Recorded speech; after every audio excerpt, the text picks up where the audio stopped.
เออเออเสื้อผ้าหน้าแพรกับบ่มีบ่ล่ะชุดนักเรียนเจ้าน่ะมีอยู่บ่อับเด้อชุดนักเรียนมีเบิ่นเต้ บ้านแต่หมดแล้ว มีชุดเดียว มีชุดเดียวบัดนี้เฮ็ดจังได๋ฉันนั่นไปเรียนมีชุดเดียวใส่จนครบ5มื้อพุ่นบ่ โดย ป๊าดโตนี่บ่เจ้าใส่ไปทำไปเรียนแต่ก่อนน่ะโอ้ยพี่น้องเนาะมึงนี่ขาดเบิดเลย แดงได้ ฮะเยาวชนแพ้แรง ธรรมดา ขาดเบิดเลยพี่น้องตั้งใจเรียนเด้อบัดนี้เด้อ โดย สู้ๆได้เฮ้ยได้ใส่ชุดก็มีชุดเดียวแล้วก็แต่กระบะก็บ่เดาใส่ไปเรียน5มื้อแม่นบ่ล่ะ โดย จันทร์อังคารพุธพฤหัสศุกร์โอ้มีชุดเปลี่ยนเลย ว่ามี ตัวแหน่เด่นเนาะ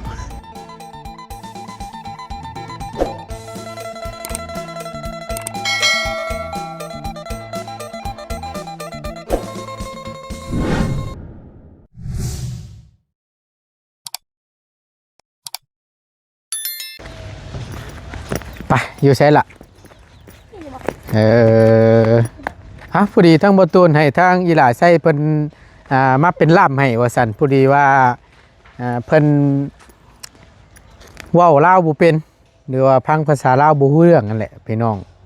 ทั้งประตูนก็เลยให้ทั้งน้องไส้เพิ่นมาคุยให้ก่อนเนาะเอานี่ก็เป็นอีกครอบครัวหนึงเด้อพี่น้องเด้อเนาะทางประตูนก็ยังบ่เคยเข้าจักเทื่อบ่เคยมาจักเทื่อสบายดีล่ะสบายดีเอาพบเจอกันเนาะอันทางอีหล่าชื่อหยังน่ะชื่อเจ้าน่ะชื่อหยังนิบไหม น่าจะเบิ่งไม่อ่ะ ชื่อนำมาลา ดารา ชื่อดารา ชื่อลาลา ดารา คือชื่อม่วนแท้บ่ล่ะ เป็นดารา จักปีเจ้าน่ะ 3 13ปีได้เรียนอยู่บ่ เฮียน อยู่ปอได้นั่ง ป .3 เรียนอยู่ป โดย .3 สูสีกับอีหล่าใส่เด้อนี่เนาะ พอแล้วเขาบ่สิ เจ้าปอซีเบิ่งก็ลื่นเป็นห้องเดียวนึงเนาะจะอยู่กับไผนาง อยู่กับอีแม่ อยู่กับอีแม่ โดย 2คนน่ะ ชนะญาติ 7 7 คน ฮะ 7 คน 7คนพุ่นน่ะ โดย อยู่เฮือนหลังนี่ได้ โดย เจ้ามีอ้ายมีเอื้อยมีน้องบ่ มีน้องมีอ้ายบ่มีเอื่อย อ้ายน่ะมีจักคน 3 อ้าย3คน โดย น้องเจ้าจักคน 2 2 5 6 7ทั้งแม่เจ้าบ่ล่ะ โดย แต่วันนี้อ้ายเจ้านั่นเพิ่นอยู่ไสเพิ่นได้ลูกได้เมียแล้ว ยังบ่ได้ ยังบ่ได้อยู่ โดย บ่ได้ โสดจักปีเราสันผู้อ้ายเจ้า บ่ฮู้ สวยเอ้ยอยู่ กัน เจนัวแม่นสวยเอ้ยอยู่เจนัว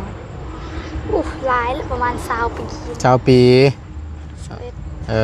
อันเรียนเจนัว อันเรียนจิเลอ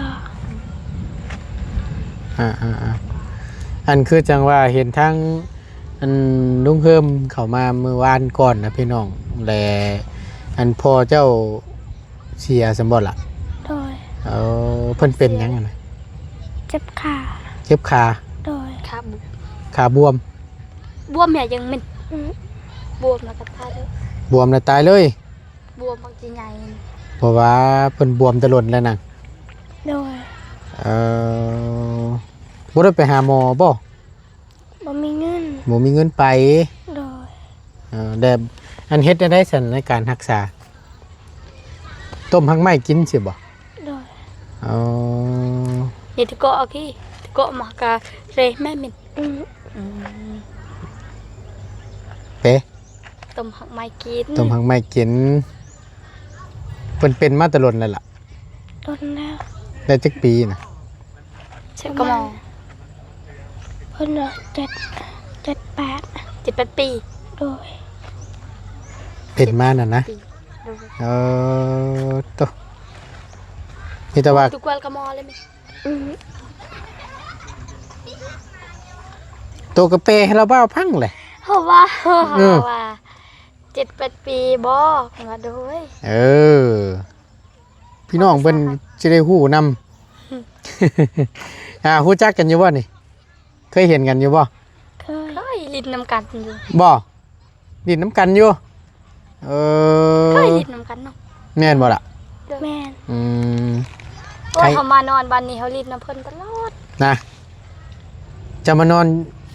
เฮือนไผอยู่นี่นะ นอนเฮือนป้าเขา เฮือนป้าเจ้า โดย ใช่เฮือนป้าเจ้านะ ฝุ่นอยู่ฝุ่น ทางออกพุ โดย อ๋อ อยู่นี่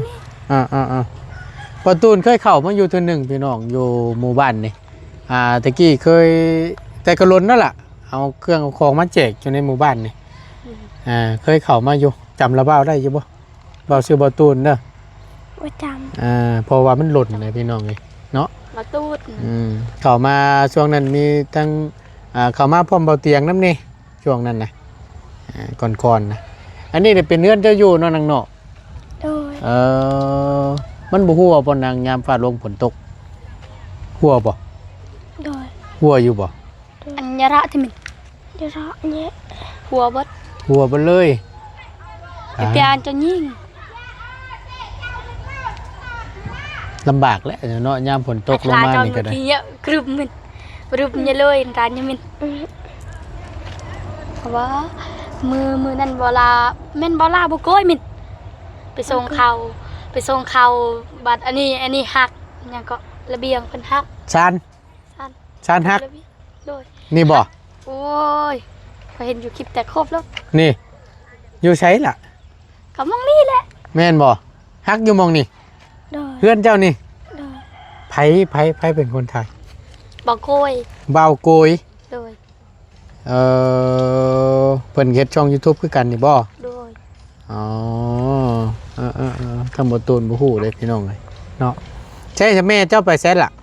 มีเพื่อน แม่อยู่เฮือน โดย อยู่เทิงเฮือนนี่ โดย เอาคือเงียบแท้ฮะคือจังว่าเงียบแท้ๆใช่ไปขึ้นมาเบิ่งเทิงไปพี่น้องขึ้นเบิ่งเงินอยู่เทิงเฮือนนํกันเนาะพื้นไฟนี่ก็ใช้ไฟโซล่าร์เซลล์บ่ล่ะแม่นบ่ โดย เอาไปขึ้นก่อนโอ้ยเนาะมึงเนี่ยพี่น้องเลยเช้าวัน อันนี้เพิ่นหักเฮ็ดเลย อันนี้นะ แต่ก่อนหัก เอาไปพอดีให้ทั้งอีหลาใช้เพิ่นมาแปลน้ำให้เพื่อนเบื่อๆนี่ ปีนี่ล่ะ มันก็สิเป็นแต่ฮักอยู่แล้วคำว่านั่นน่ะเนาะอืม แม่เพิ่นไปแล้ว แม่ไปแล้วโอ้นึกว่าแม่เจะอยู่เพื่อนอยู่ชานนะปาตัวเบิ่งเลยว่าพี่น้องเอ้ยนี่ก็เป็นภายในเฮือนเนาะอึ๊บโอ้ยเอาขออนุญาตโดยเอานี่บ่เอาสบายดีเด้อไปเข้ามานั่งทั้งในพี่มาแต่ทั้งใดนั่นน่ะหืม ทำเลยทำปานใดแล้ว มาแต่ ไม่ป้าแต่แรกไม่ป้าจูแต่แรก มาแต่ไสก็ จากเมื่อจะเข้าห้องน้ำ เมื่อแต่เข้าห้องน้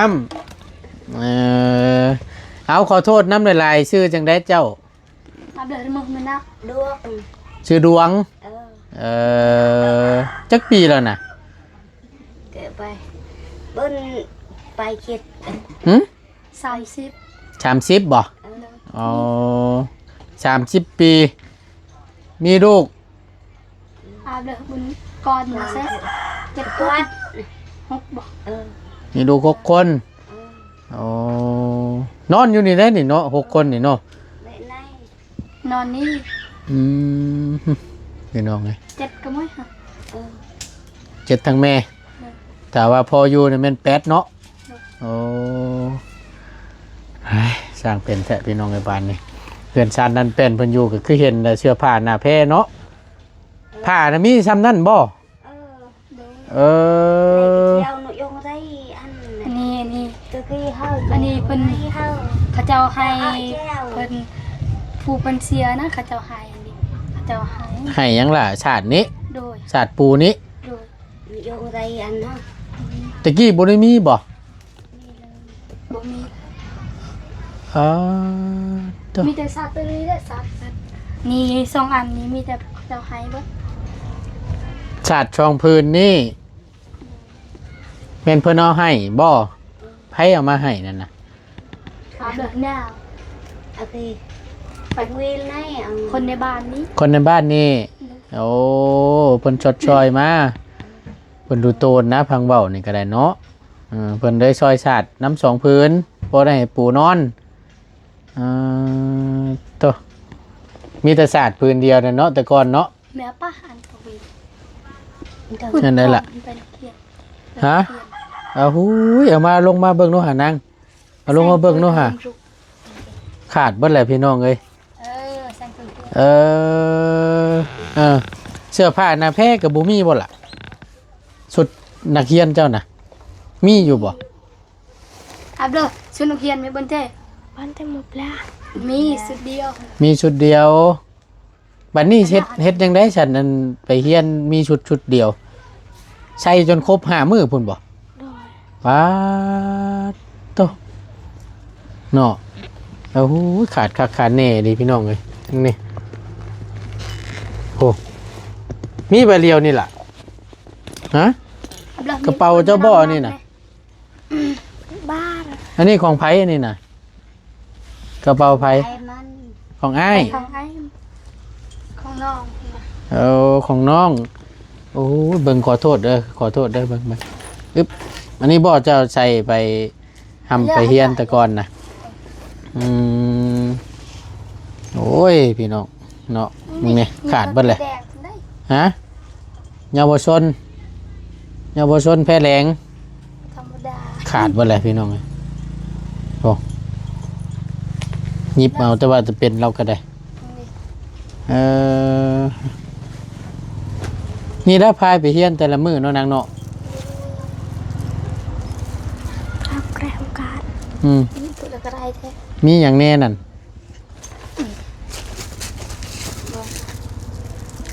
เกือบคือไว้คักแท้ อย่ามันเหียบ่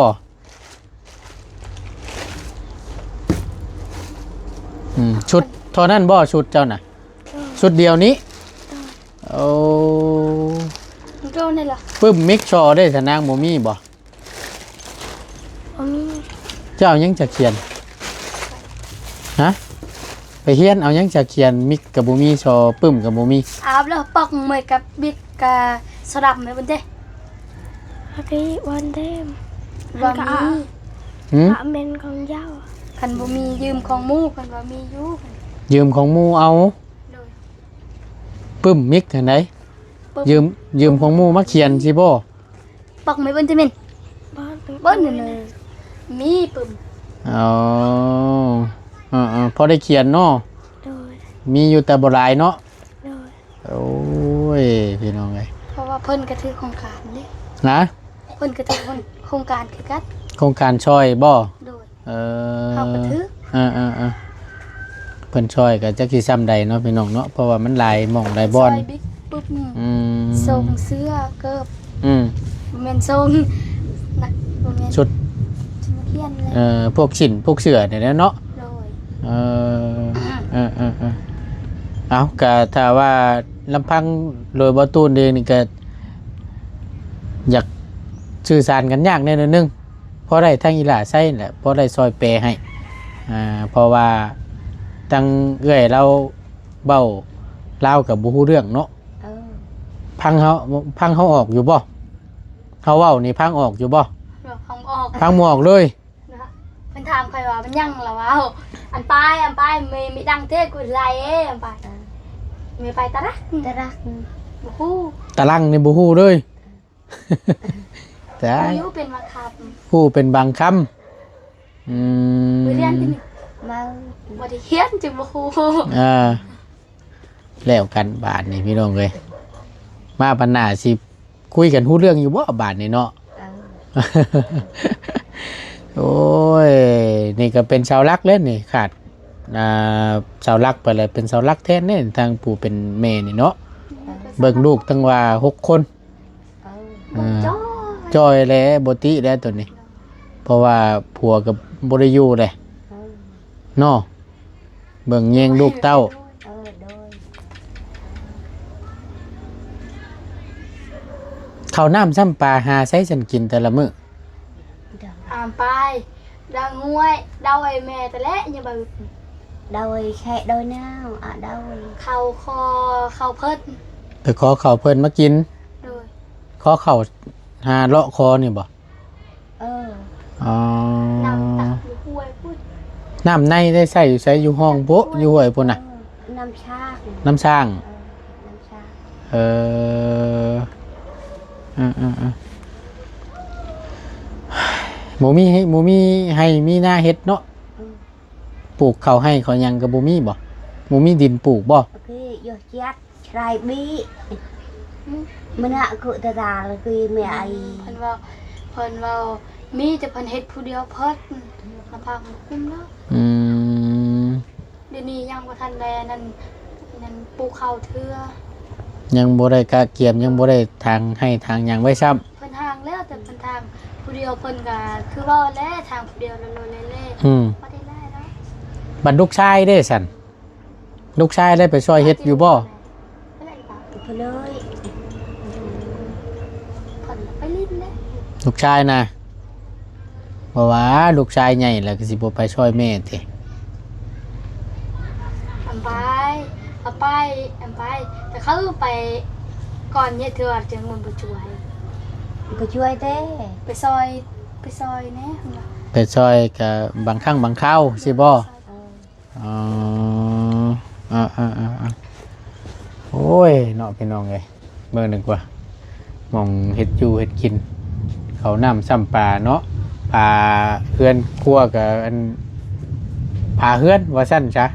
ยามพาลงฝนตกมามันบ่เปียกเบิดบ่ฝนสาดเขานี่ อำไปคันมีอันโยนเนี่ยไหนมึง vô nhé này ta ว่า già เปียกหมด หัวบ่สาดเขาในเปียกเลยนี่เนาะ เพิ่นว่าคือว่า เออผ่ากระจงกระจาดก็คือเห็นแหละพี่น้องอยู่จงปงจริงปิงอยู่เนาะยามมึงคืนก็พอได้ไปแสงโซล่าร์เซลล์นี่เนาะช่องเนาะอันไผเอามาให้นี่นะ ไปซื้อลาเซลนี่หน้าอ่อน เพิ่นช่วยบ่ หน้าอ่อนเมื่อกี้ดอก ôi cứ เตือยเพิ่น เอ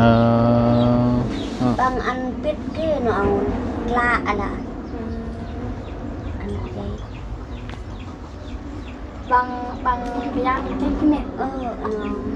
ตอนทัวร์เป็นตายนั้นคือเจ้าให้ นี่นะ โดยเป็นบ่มีไฟเจ้าให้ อืมผัวนั้นตายไปตะลนและจักเรือนและผัวตายไปนะ พวกหมูใส่เจ้า một cái chai เดือนหนึงหักก็เดือนหนึง ยังได้เรือนหนึง โดย อืม cái chai cái cái บ่หมูใส่เจ้า một cái chai cơ หมูใส่เดื โอ อนหนึง้ ยเนาะพี่น้องเอ้ยเอาขอแสดงความเสียใจน้ำหลายๆเด้ออ่าสู้ๆอันแล้วเฮ็ดได้สันลูกเต้าเนาะ ซื่อๆเพิ่นว่าบ่ฮู้อำไป หมูน้ อำไปขอแสดงความเสียใจหนึ่งเด้อไปอาทิตย์ ำอืม ไปเด้ออำไปว่าเขาคุมกันไปเด้อ อยากยากเลยพี่น้องเอ้ยโอ้ยเนาะนี่แหละชนเผ่าอันทั้งชนเผ่าเปิ้นว่าซั่นซะทั้งเราเทิงผิวเผ่ามันก็เป็นบางครอบครัวบางครอบครัวก็ฮู้บางครอบครัวก็บ่ฮู้นี่แหละบางเทื่อก็ตำปลาตำร้อนไปทั้งบ่ตูนก็ได้เพื่อสิเข้าใจกัน โอ้ย เข้าใจก็บอกเข้าใจดอกขันบุมีเฮา มันคือซาลาวัน ทั้งละบ้าวก็สิทูไทยไปนี่แหละเนาะล่ะ แต่ทางอีนางเพิ่นนี่สิพอได้อยู่เนาะเพราะว่าได้เฮียนนำแน่เจ้าเซ็งแล้วบ่ ย่าง ยังอยู่ สอบเซ็กหน่อยสิ สอบเซ็งแล้วเหรอวะทั้งอีหลาใส่คือว่าสอบเซ็งแต่ทั้งเจ้า เขาสอบเซ็กสอบเซ็ง อืม อย่าสอบเซ็งติมินหนูสอบเซ็กหนูอย่าเซ็กหนูสอบทั้งทมหนูสอบ สอบแล้วบ่ โดย เอาเฮียนให้เก่งตั้งใจเฮียนเด้อล่ะเด้อ โดย ตั้งใจเฮียนปีหน้านี่มันให้ได้ขึ้นป .4 เด้อ เรียนให้มันเก่งๆจึงสิได้ฮู้ภาษาลาวหลาย แม่นถูก ๆ ต้อง เขาบอกเพิ่นเฮากับบ่ฮู้คือกัน เจ้าก็คือกันแหละตั้งใจเฮียนอย่างหน่อยเจ้าก็ยังพอได้เว้าได้ว่าอยู่เด้ก็มันนี่เอาทั้งประตูนก็เข้ามาก็โอ้ย บ่ได้ซื้อหยังมาต้อนมาฝากซ้ำบัดเดี๋ยวไปเบิ่งขนมอยู่รถก่อนยังอยู่บ่บุพี่น้องเอ้ยเนาะเดี๋ยวสิเอาเงินบ่ได้พอได้ซื้อเกลือพริกปิงนัวเนาะนี่แหละเอาเป็นเงินส่วนตัวเฮาเด้อพอได้ให้เด้อโดยเลยไปล่ะปะเดี๋ยวลงไปเบิ่งขนมอยู่รถปะไปสู้ๆเด้อเพื่อนชาญลานเป็นเราก็เขียนล่ะพี่น้องเอ้ยโอ้ยเนาะคอยลงได้ประตูย่านนะลงนี่เนี่ยพอแห้งแล้วนี่อึ๊บใช่เหยมันคือเป็นแนวนี้เนาะ ดีๆเด้อ โอ้ย คุณปู่มาคาบนี่ ฮะให้ปูมะขาม ก็น่าจะเป็น ผ่าเพื่อนเราก็ได้พี่น้องเลยเอ้านี่ก็เป็นอีกครอบครัวหนึงเนาะที่ผัวตายปะว่าซั่นอยู่กับลูก6 คนเนาะเดี๋ยวเอาขนมให้หลาเพิ่นก่อนจักหน่อยหนึงพี่น้องเลยเดี๋ยวขนมก่อนอยู่ใช้ขนมบันนี่เขากับพรุหมอแตก เอาล่ะขนมมาเอา ใช่ โดยตั้งใจเฮียนเด้อบัดนี้เด้อ โดย สู้ๆได้เฮ้ยได้ใส่ชุดก็มีชุดเดียวแล้วก็แต่กระบะกระเบาะเราใส่ไปเฮียนหามื้อแม่นบ่ล่ะ โดย จันทร์อังคารพุธพฤหัสศุกร์บ่มีชุดเปลี่ยนเลย ว่ามี ตัวคักแน่เด้เนาะไปมานี่ทั้งระเบากลับก่อนบัดนี้พุ่นละมื้อหน้ามื้อในเดี๋ยวระเบาสิมาเยี่ยมใหม่เด้อ โดย โอเคไปเอาสบายดีป้าลุงก่อนล่ะ เอาดี โดยไปชูเมย์ก็กินเด้อโอเคพี่น้องเลยมาบ้านนี้พอดีทางอาจารย์ก็อยู่ละบ้านนี้ทั้งประตูนสินั่นก่อนเนาะขอบใจทั้งอีหล่าคือกันเด้อมาเป็นล่ามให้เด้อโดยเอาเดี๋ยวทั้งอาจารย์เล่าสิให้ทั้งอีหล่าใช้เพิ่นนั่นก่อนมาบ้านนี้พี่น้องอาจารย์บ่เมื่อบ่จับเจือ สบายดี ฮะบ่เมื่อบ่ โดย เมื่อนะเมื่อดินบุญใหญ่ได้ไปเนาะโอ้บุญไปหากลับมา หากันมา ก่อยหากันมาว่าซั่น ก็ให้กลับมา โอ้ย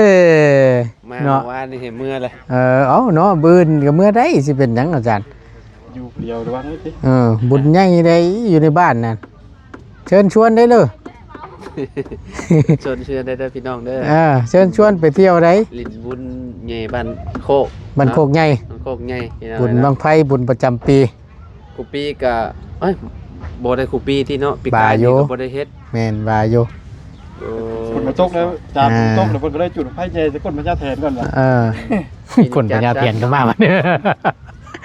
คักเล็กดุงนวลนี่ คือพี่ฝนตกถึงบ้านถ้ามันฝนตก อ่ะ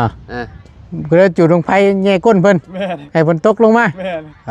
จะได้ลำให้ลำหน้าไว้เนาะ โอ้ยมันโมจอจัด สิฮอดยามมันละเด้ เดือน6แล้วนี่ เนาะเอาฉันว่าแล้วกันอันดุ้ง โดย เฮาหาหนึกว่ามาเดี๋ยวสิเอาเครื่องให้อาจารย์ก่อน น้อย โอ้มีแล้วบ่เนาะ เนาะ ว่าอาจารย์เนาะช่างว่าอะไร ถามครับ โอ้อาจารย์ช่ำมีได้นี่แหละบุได้พ่อกันพี่น้องเลยมือประตูนขึ้นมาผัดตั้งอาจารย์ผัดลงนะนี่อาจารย์มันต้องนี่รถ เอาอาจารย์เนาะเจ้ามักเป็นกระเพาะนะนี่คือสิ กูก็เป็นอยู่หรออ่ะ ถ้าเป็นก็การเนาะเอา แล้วก็แล้ว กักแต่เจียงรวยนะ จะละลาย เนาะ มันก็เป็นกันว่าแต่เราดิ กินข้าวบ่ตรงเวลา มันไม่เคยตรงนะ แมน แต่ว่าตื่นมากอะมาเวียกมาอย่างก็ทำ โดย ข้าวเป็นของเที่ยง ยังเหลือน้องมิกรอเตียงเนาะอันนี้บ่บุญเลยมีคือกันได้บานนี่ทั้งเอ้ยเราเบิ่งเมื่อนั้นน่ะโอ้ยเราว่าลืมอยู่เวียงจะแท้บ่ตูนเลยว่าซั่นทั้งเอ้ยเราก็ซื้อชุดมาให้บ่ว่าสิพอดีบ่เอาจะเบิ่งเด้อจะเบิ่งมึงดูหะโอ้ยขอโทษหลายๆเด้อเอ้ยเด้ออันบ่ตูนเด้อเราว่า เด้อลายเนาะ โดย ชื่อมาให้ โอ้ เยอะ คุณแม่นี่เลยของข่อยเนาะ บ่ฮู้ว่าสิพอดีบ่ ไหนแล้วนี่ ใส่ได้เยอะดิ ลอง เบอร์ ดู เอ็มนะบ้าน จักสิแม่นเบอร์หยังแล้ว เงียวอีกเนาะ อีกแนวบ่แสดงว่าเอ้ยเพิ่นเบิ่งถือก็ดี โอ้ อ่าง ามอยู่ คักเนาะ แม่นต้องคอยไล่แบบนี้ก่อน เอานี่แหละทั้งเอ้ยเพิ่นเห็นในคลิปว่าโอ้ยว่าซั่นทั้งบ่บุญยังบ่มีบ่ว่าซั่นบ่เห็นได้เอ้ยบ่มีตามชื่อว่ะบ่เป็นหยังเดี๋ยวช่วยเอ้ยเพิ่นขึ้นมารับทางอีหล่าไส้เพิ่นแหละมื้อนั้นเพิ่นก็ได้ซื้อขึ้นมาฝากบ่บุญได้เอาก็นี่ล่ะมีเวลา ใจทั้งเอ้ยละลายเด้ โด ใจ ย ละลายเด้อเนาะคอยอยู่ดีมีแฮงเนาะ โดย เจ็บบ่ให้ได้ความไข้บ่ให้มีเด้อปรารถนาสิ่งใดขอให้ได้สิ่งนั้นเด้อเนาะสา สาธุเนาะอยู่ดีมีแห้งทางบ่ตูนก็ได้ ร่ำรวยโดย ลำรวยเด้ โดยสาธุเด้อ ผ้าหนังปานนั้น ไปเฮ้ยปานย่านนะเฮาก็ได้ นึกคอยก็ได้ ไปย่านผ้าสิผ้าได้นี่เนาะ อันตราย อันตรายได้นี่นี่เอาเบิ่งมึงดู โอ้ หลายตัวเฮ้ย เอา อ๋อโธ่กินบ่นี่ตายเด้เนาะมึงอ่ะ เนาะ ชิมเนาะ กินน่ะถูกลักเด้ หอยอดีบ่เห็น ดูกินลงเนาะ แต่ว่ามันหวานด้วยเนาะ มุ้ยนะจ๊อบ เป็นเอาป้อนลงเนาะ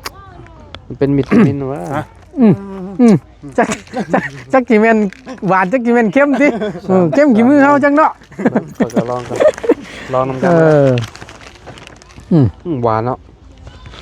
แม่นบ่อาจารย์แม่นบ่ยาแก้กระเพาะ จากโอ้โหคือ วิตามินบ่เอาอ่านเบิ่งนู่น แม่นวิตามินบ่นี่ วิตามินซีมาจากนู่นเนาะเพิ่มให้กินข้าวแซ่บประจัก เอยัง ใครว่าอ่านมื้อน่ะ หึ ใครว่าอ่านมื้อน่ะก็เป็นหยัง จังหวะก่อยเว้าเรื่องภาษาอังกฤษนี่ข่อยยอมจานเด้บ่ฮู้เนาะ เดี๋ยวไปบ่มันมีตัวแปรอยู่เดี๋ยวสิเอาไปแปลเบิ่ง ตัวภาษาอังกฤษ ไปนะประตู เอาโอเคฉันไปบัดนี้ไปครับขอบคุณหลายๆพี่น้อง FC เบ่ทุกท่านเด้อจบก่อนบัดนี้อยู่ดีมีแฮงเจอกันคลิปหน้าพี่น้องสบายดีเด้อไปลุงเอ้ยไปบ่เป็นบัดอุ้ยฝนสิตกเลยพี่น้องเอ้ยไป